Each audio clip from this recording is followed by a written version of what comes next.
एक लोग सवाल करते कि जी जब गैस सस्ती थी तो पाइप के ज़रिए गल उसमें आया करती थी घर में। आज सूरत हाल ये कि लोग जो है कंधे के ऊपर सिलेंडर उठाकर गैस लेकर आ रहे हैं, जो 70 के इशरे में बात हुआ करती थी, उससे पहले बात हुआ करती थी ना। तो महंगी गैस होने के बावजूद फिर ये भी हो रहा है कि जनाब आपके मीटर रेंट बढ़ गए हैं, और अगर सिफर भी इस्तेमाल हो रही है बिजली तब भी हम देखते हैं कि वो कहते हैं ना हज़ारों में जो है आपका बिल आ रहा है, 800 900 हज़ार। एक ज़माने में तो इस्तेमाल करके इतना आया करता था। तो ये कोई अब ऐसी सूरत हाल होगी कि कम से कम मिलने लगे, महंगी गैस मिले लेकिन मिले पाइप के ज़रिए, जब तक आप बिजली पे ट्रांसफॉर्म ना कर लें। देखिए आमिर भाई, दुनिया में हर इंसान जो है हमेशा आने वाले वक्त की प्लानिंग पहले करता है। हम जो अपनी रोज़मर्रा की ज़िंदगी में भी हम कॉन्स्टेंटली सोच रहे होते हैं कि 6 माह बाद क्या हालात होंगे, 2 साल बाद क्या होंगे, हमारे बुढ़ापे में क्या होंगे। तो हर इंसान प्लानिंग कर रहा होता है। मुल्कों को भी ये प्लानिंग करनी होती है। हमारे पास जब गैस थी माजी में ज़्यादा, तो उस वक्त वो वक्त था कि हमें ये सारी प्लानिंग करनी चाहिए थी कि आने वाले वक्तों में अगर गैस नहीं मिलेगी तो हम क्या करेंगे। तो हमें जो बातें हम आज कर रहे हैं पहले कर लेनी चाहिए थी। चलें, जो नहीं हुआ सो नहीं हुआ। अब हुआ ये है कि हम घरों में गैस दे रहे हैं। घरों में बहुत सारे मुल्कों में दुनिया में अगर गैस दी भी जाती तो एलपीजी के फॉर्म में दी जाती है।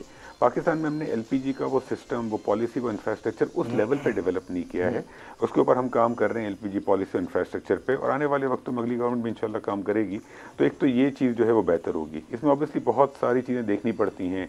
इसमें एक्सीडेंट्स होते हैं और डेंजरस भी होती है ये सिलेंडर्स वगैरह। तो इन सब चीज़ों को मैनेज करना पड़ता है। दूसरी चीज़ जो बिजली की आप बात कर रहे हैं, देखिए बिजली के अंदर फिक्स चार्जेस तो दुनिया में हर जगह होते हैं, पाकिस्तान में हमने लगाए नहीं। अब हम जो टैरिफ एस्टलाइजेशन कर रहे हैं उसके अंदर हमारा प्रपोजल ये है कि बिजली के नर्ख कंज्यूमर्स के लिए नीचे हों और फिक्स चार्ज लग जाए। और उससे ये होगा कि जब नर्ख नीचे होंगे तो बिजली की डिमांड बढ़ेगी, बिजली का यूज़ बढ़ेगा और इंडस्ट्री ज़्यादा बिजली यूज़ करेगी। हमारे मुल्क में हमने 2 बहुत बड़ी गलतियां जो की हैं। एक तो हमने बहुत सारी बिजली जो लगाई है, एक तो बिजली ज़्यादा लगा ली है और उसके हिसाब से हमने ट्रांसमिशन कैपेसिटी मुल्क में नहीं लगाई है। तो बिजली होती भी है, ट्रांसमिशन नहीं होती है, तो बिजली इस्तेमाल नहीं होती है। लेकिन हमें उसकी पेमेंट तो करनी ही करनी है। कैपेसिटी पेमेंट आप कर रहे हैं। हाँ। बिजली का बायर सिर्फ गवर्नमेंट है। अब पूरे साल में पाकिस्तान में 3200 अरब टोटल बिजली का सेक्टर है जिसकी टोटल प्रोडक्शन होती है, और हम 2200 अरब तो हमें पेमेंट करनी ही करनी है, चाहे बिजली लें या ना लें। अब बिजली बनती है, तारें लगाई नहीं हमने, तो बिजली जो है वो कंज्यूमर को मिल नहीं रही है और पेमेंट हो रही है। तो हर कंज्यूमर का जो रेट है वो ज़्यादा है। अगर ये सारी की सारी बिजली बिक जाए तो हर कंज्यूमर का रेट नीचे आ जाएगा। तो आपको ट्रांसमिशन में इन्वेस्टमेंट करनी है।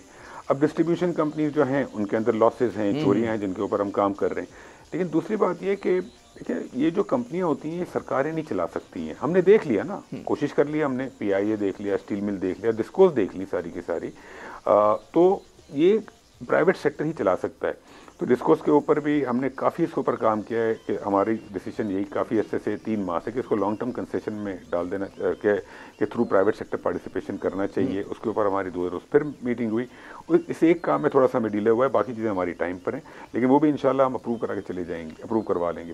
तो अच्छा, जब तक आप अपनी बिजली बेचेंगे नहीं उस वक्त तक रेट नीचे नहीं आएगा। आप सब्सक्राइब करें और बेल दबाएं ताकि कोई खबर रह न जाए।